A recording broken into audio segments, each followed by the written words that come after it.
It is time for a little off-season debate. On today's show, Locked On Kings and Locked On Knicks cross over to debate De'Aaron Fox versus Jalen Brunson. Who is the better player for their respective team going forward? It's all right here on Locked On Kings. You are Locked On Kings, your daily Sacramento Kings podcast, part of the Locked On Podcast Network, your team every day. And now, ladies and gentlemen, it is that time for another episode of Locked On Kings.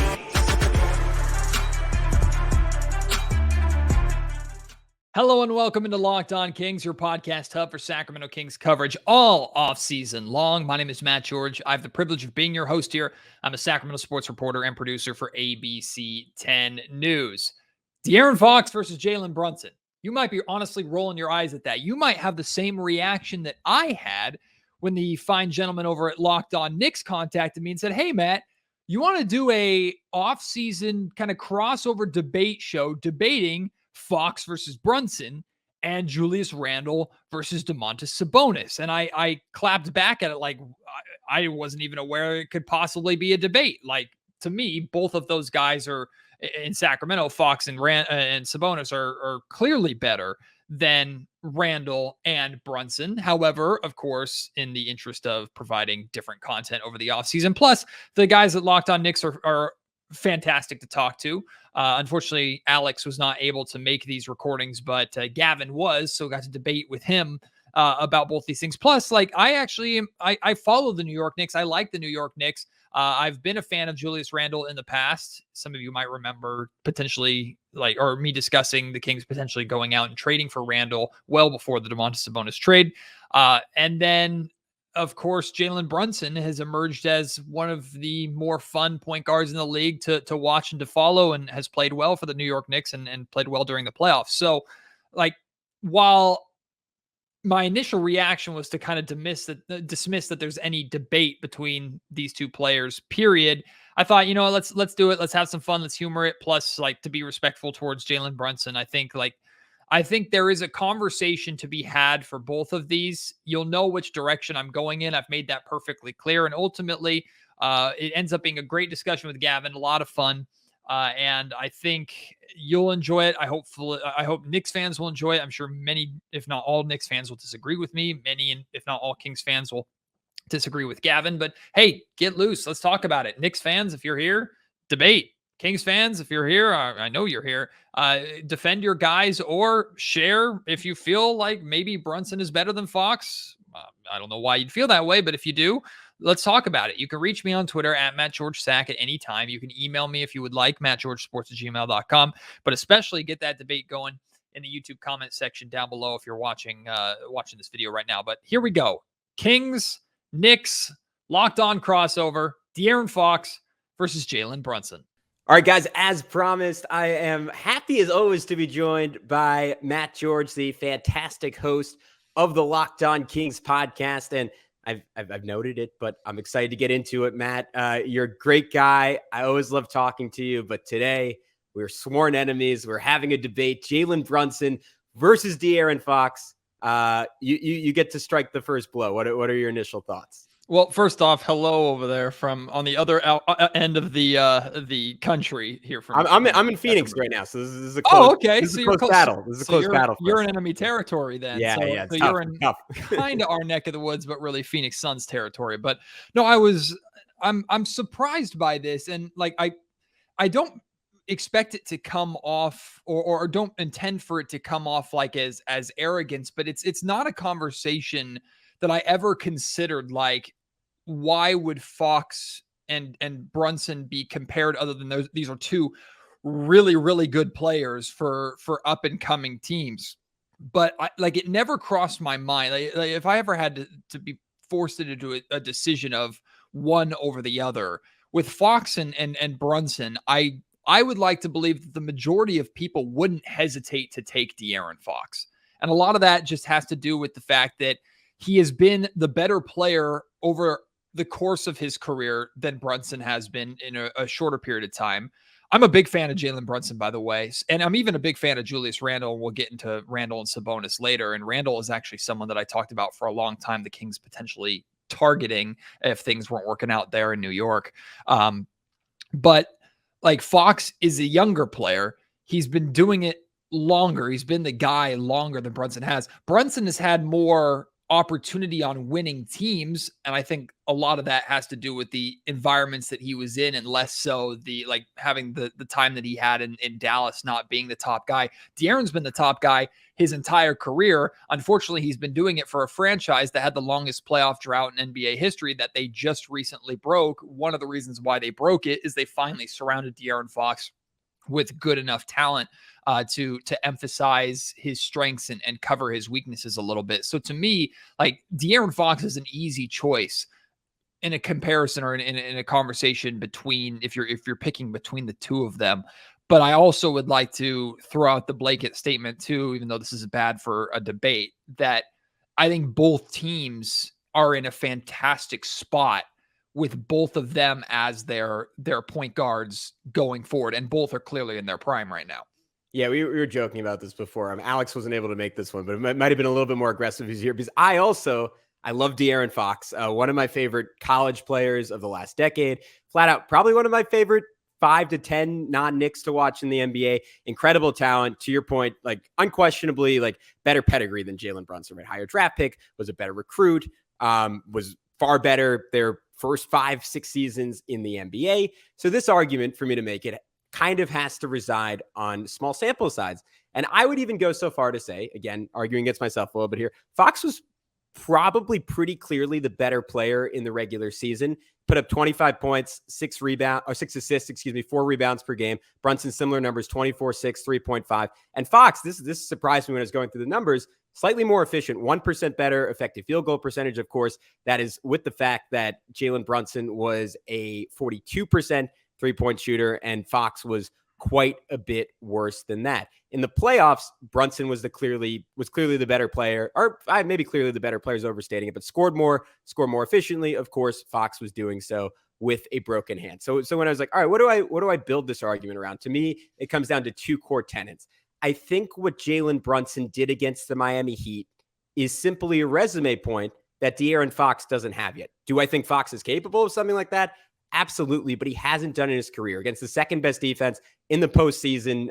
Bam Adebayo, Jimmy Butler, Jalen Brunson with the Knicks season on the line, with Emmanuel quickly out, with Julius Randle brutally hobbled by a severe ankle injury. He put up 37 points, 7 assists, 6 rebounds per game, shot 55% from the field, 41% from 3, 88% from the line, got to the line 10 times per game. And in that iconic game 6 where he put up 41 in a game where he essentially had zero help. And you talk about the start of a superstar narrative, a superstar resume.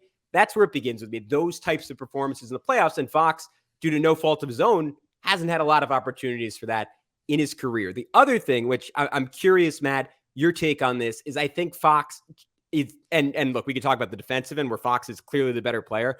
Offensively, his context is just so much better than Jalen Brunson. He gets to play with 2 elite shooters in Keegan Murray and Kevin Huerter, another really good one in Harrison Barnes, a guy in Domantas Sabonis who would be considered the generational passing big man in the NBA if a guy named Nikola Jokic didn't exist. And then, of course, you have Malik Monk often closing games off the bench. You compare that to Brunson, who, despite being on the 3rd best offense in basketball, did not have ideal personnel around him. Had a good shooter in Quentin Grimes, had RJ Barrett, who's just about the worst wing you would want for a star point guard in the league. Julius Randle, who takes a lot of threes and shoots decently on them. And then Mitchell Robinson, who's about as attached to the rim as any player in the NBA. So to me, that's the biggest separator. If you just want to look at the last season, it's that they were very similar offensively, but Fox's life was just so much easier on that end of the floor. I hear what you're saying. When it comes to playoffs specifically, like there's no question that when it comes to playoff experience, Brunson has the lot, and it's not close. Like Jalen Brunson has played in 36 playoff games in his career. De'Aaron Fox has played in 7.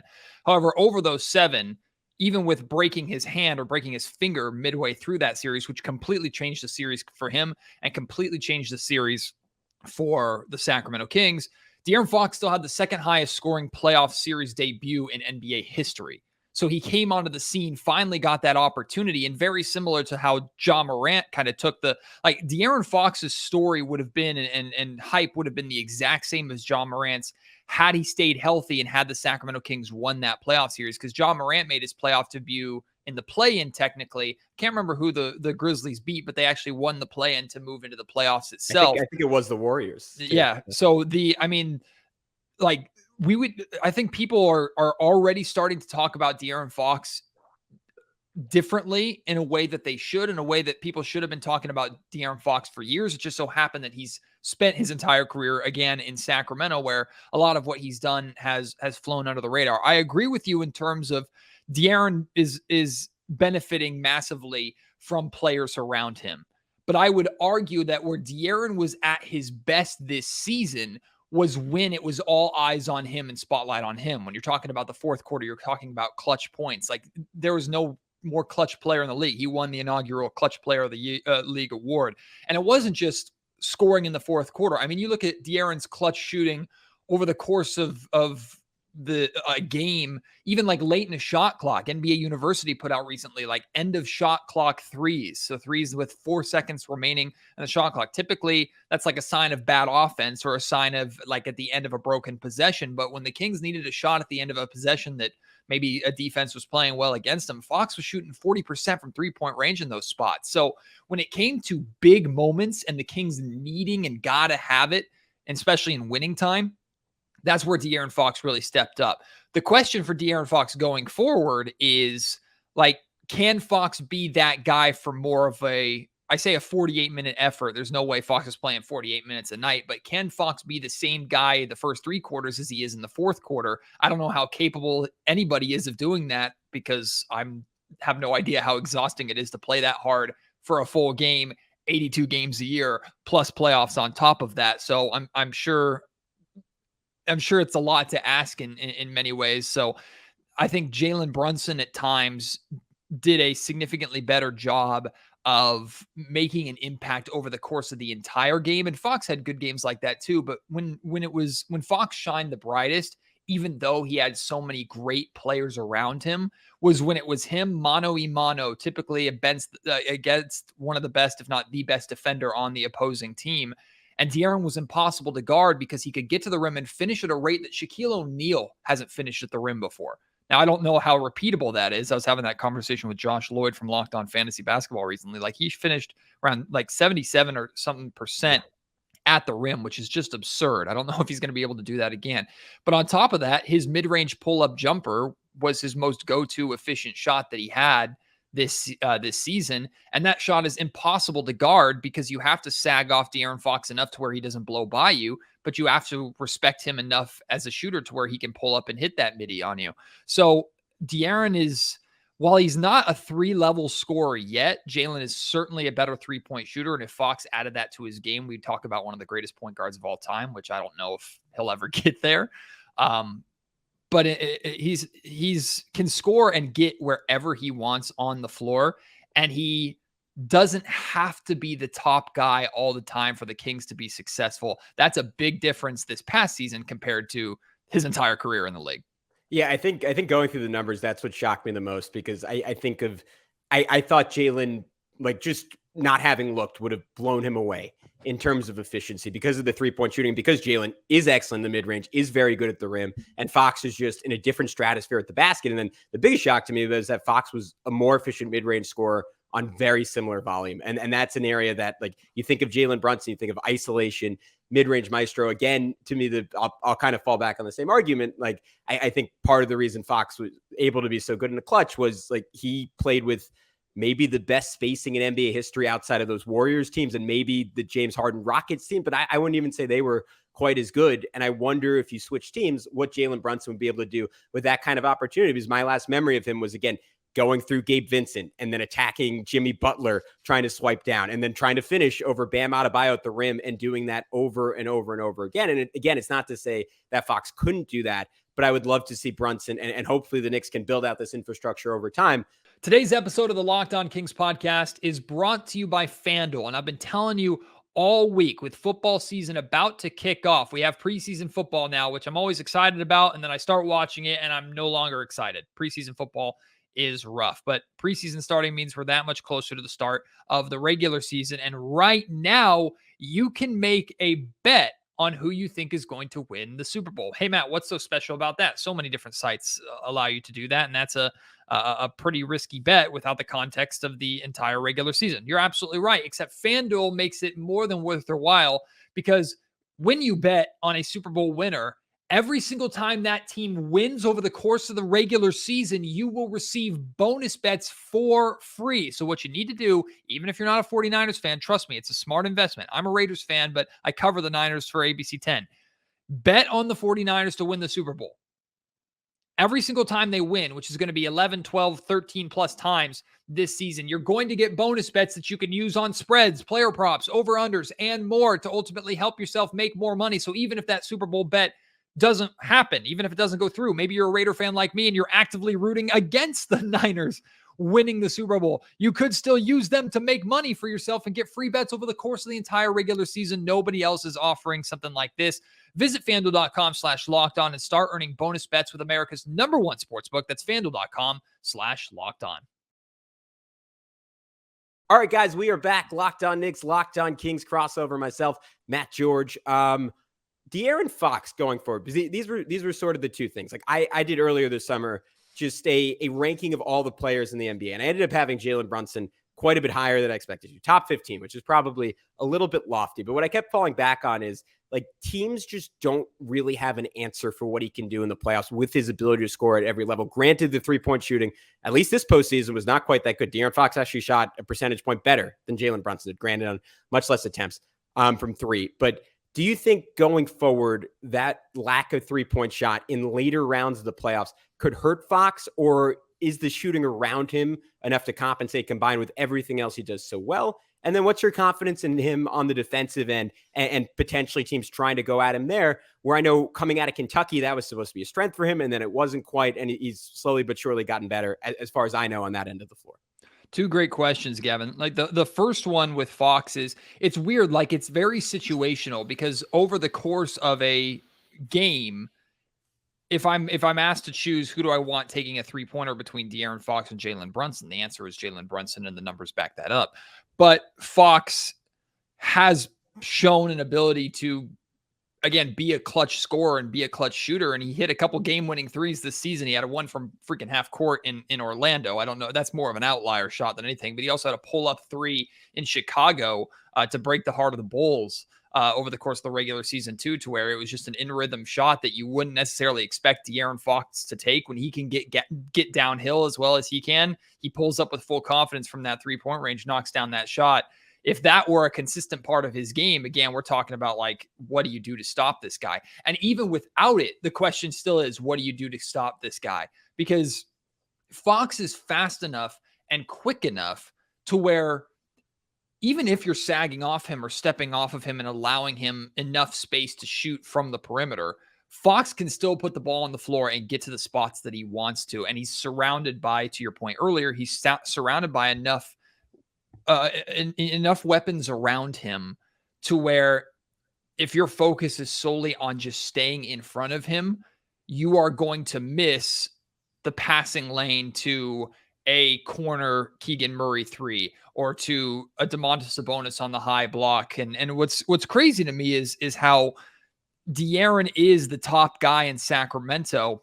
And I don't know if this helps or hurts his argument, Gavin, but De'Aaron is not the most important player in Sacramento. That's Domantas Sabonis. And we're going to get into that a little bit later on. Now, most important and best are two very different things, and one does not necessarily trump the other. The way the Sacramento Kings play is through Sabonis, and Fox is just that, okay, we need a bucket, we need our guy, we need our star to carry us through. That's when Fox really steps up and Fox really shines. So he's like a specialist in that way. Defensively, De'Aaron made incredible strides this past season, especially when it came to fourth quarter defense. Now, the Kings as a whole were a bad defensive team, but we're actually one of the top defensive teams in the fourth quarter. And then in the playoffs, actually, we're a really, really solid defensive team. A lot of that, I think, has to do with the physicality and refs let a little more go. And playoff basketball is just kind of a different beast on the defensive end of the floor. But De'Aaron took on the challenge nightly that he would point out that others didn't. He would guard the opposing team's best guard typically in crunch time and for the majority of a game every single night. And then he would have the ball and that best guard would switch off of him. So for example, if the Kings and Knicks played, and I'd have to go back and look at this, but when the Kings and Knicks played, it was De'Aaron Fox that was guarding and stepping up to Jalen Brunson. I don't know if you could say the same about Brunson trying to guard De'Aaron Fox on the other end of the floor. I imagine maybe Josh Hart was called for that responsibility, or who knows? And who knows who can actually guard De'Aaron Fox to some extent. And even with Fox guarding Jalen Brunson, I'm sure Jalen got the better of Fox from time to time too, with how good of an offensive player he is. So in terms of defense, like, I don't think it's much of a contest between the two of them. I think Fox is the more reliable, quicker defender. He still has room to grow. Mike Brown is asking for more out of him in that sense. And then 3-point shooting, long-winded, going back to your initial question, I think in the playoffs, there will be moments, there will be times where when the Kings need a three, Fox is not going to be afraid to pull up and hit it, but he's not necessarily going to hit it at the rate that you would trust or want to trust your top guy in that moment. And that's glaring when you're playing a team like the Golden State Warriors, who Steph Curry can pull up from wherever he wants on the floor at any given time, and there's nothing really you can do about it. So 3-point shooting in the modern NBA is so essential, especially for a point guard, that's always going to be something that's looked at for De'Aaron. But De'Aaron is good enough overall, I think, to overcome that. Yeah, I think if I were to play devil's advocate with myself and make an argument for Fox, is that Brunson, you can target him in the postseason in a way you simply can't with De'Aaron Fox. And I guess the counter to that would be that, at least in the context of this Knicks team, where you could say this is kind of the positive for Brunson, like the trade-off for not having that shooting around him was that he was insulated by largely playing with really nice defensive players, and that made such a substantial difference to the ability to keep him on the floor. And then it let Brunson, like the offensive numbers in the postseason were just staggering. The Knicks were 36 points better per 100 possessions with him on offense in the playoffs. That is a number that led the NBA by far. I think no one was within 7 or 8 points of that. He led the entire NBA in on-off differential in the playoffs with guys who played at least 250 minutes. Like, his advanced metrics were generally on the top 5 of anyone in the postseason. And that's kind of what I have to sit on and fall back on with my argument. And then I guess the other part of it is, to your point, Fox is a younger player, would nominally be on a better trajectory. And I guess my only counter to that is I think Brunson's game potentially lends itself to aging a little bit better with how skill-based it is. But there's also a lot of, like, maybe less subtle than Fox, but athleticism to Brunson's game. Like, he's exceptionally quick, and his decel is amazing. His body control is about as good as any guard in the NBA, and that stuff falls off. I just wonder if it'll fall off at a slightly slower pace than Fox's just kind of blinding speed will. No, it's a good point, but my counter to that would be, like, De'Aaron, when De'Aaron first came into the league, like, speed was his MO, and he used it at all times. It was full speed, 100%. We get the ball, we run downhill, throw caution to the wind, and while he did a good job not being out of control too much, we can see over the course of De'Aaron's career how he's learned to use that speed in bursts and less of, let me just out sprint you for the entire time that I'm on the floor. And I think De'Aaron Fox knows too, as he gets older, he's not going to be able to do that as much. And even with him in his prime right now, if you're sprinting and playing at 100%, every single game, by the time you get to the playoffs, by the time you make a deep playoff run, you're going to be gassed no matter what you do. And fatigue was actually an issue that the Sacramento Kings dealt with despite being unbelievably healthy last year. Like, you could point to a lot of players and their drop off at times offensively and how they struggled. You could point to fatigue and as a major factor in that. So De'Aaron has this burst to his game now to where he can turn on that speed at times when he wants to, dribble the ball up the floor, get to a spot, and then explode and get by you and get to the rim. And it takes only 3 seconds off the shot clock of full speed energy instead of 20 seconds of the shot clock of just running around the floor nonstop. So I think despite De'Aaron, his top physical asset being that speed and quickness, he uses it in a way that suggests that it has longevity. shout out to Gavin, the guys over at Locked On Knicks. That was a fun conversation to have. I don't know if your mind was changed at all, if you were swayed, if you agree or disagree with anything that was discussed by both of us. But if you want to share, absolutely, please do so. Gavin made some decent points. I'm not even close to changing my mind. I'm taking De'Aaron Fox a million times over Jalen Brunson, and I'm not even hesitating to do so. It's an easy decision for me for a lot of the reasons I listed in there. But again, if you want to respond to that debate, please do so. And don't worry, we have more coming for you on tomorrow's episode of Locked On Kings. We're debating Domantas Sabonis versus Julius Randle. We'll also have a sprinkle at the end of just talking about the Kings and the Knicks and how they're in very similar positions, very parallel teams in different conferences in a lot of ways. So I think you'll have fun with that as well.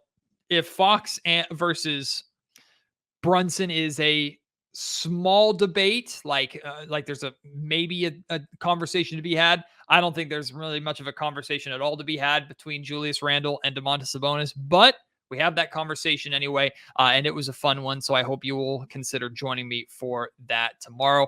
Appreciate your support, as always, here during the dog days of the offseason. The reported opening day games dropped from The Athletic yesterday, and the Sacramento Kings are not featured on opening night, but the Golden State Warriors versus Phoenix Suns are, and that's what I thought could threaten the Sacramento Kings as the Christmas Day matchup. So after that dropped, I was like, okay, now that they're playing on opening night, maybe we'll have a chance of Kings and Warriors on Christmas Day. Nope. Shams dropped a few hours later that the full Christmas Day schedule is out and the Golden State Warriors are playing the defending champion New York Knicks. Bad decision, NBA. I know you want the defending champs to play on Christmas Day, and I'm totally all right with that. You could have found a different opponent than the Golden State Warriors. The Kings versus Warriors is going to be a way better game. Was obviously the above and beyond best playoff series of last year's playoffs. I think the NBA dropped the ball a little bit there, but they can still make it up to the Kings by giving them an appropriate amount of national TV games. We'll find that out when the full schedule drops, whenever that will be. Someone asked me, and I thought it was a good question, do I think the Sacramento Kings will have more or less national TV games than the San Antonio Spurs because of Victor Wembanyama? And I'll be honest with you, I'm expecting less. I think that's stupid. I hate it. But I also expect, look how many games, national TV games, the New Orleans Pelicans got Zion's rookie season and his first couple seasons in the league. It's who the world is enamored about and the country just wants to see play. So I would actually be pretty surprised that the Kings have more national TV games than the San Antonio Spurs do. Again, I hate it, but that's just the reality of the situation. So we'll see when the schedule drops, but maybe the Kings players are happy that they're not playing on Christmas. I have to work on Christmas no matter what because the Niners play on Christmas Day. We have ABC 10 NBA shows on Christmas Day. So it wouldn't have mattered that much to me, but I just want to see the Kings playing on Christmas because in a lot of ways it's validation of them being one of the top teams in the league and certainly one of the most watchable teams in the league on a day where everybody or most everybody has their TVs on and tuned to NBA basketball. So we'll see when the schedule drops how everything else shakes up. But again, shout out to Gavin. Thanks to the Locked On Knicks podcast for suggesting this and having fun with this first topic. Join me tomorrow for Sabonis versus Randle. That debate is a lot of fun too. I hope I will see you there. Until then, my name is Matt George. You have been listening to the Locked On Kings podcast, part of the Locked On Podcast Network.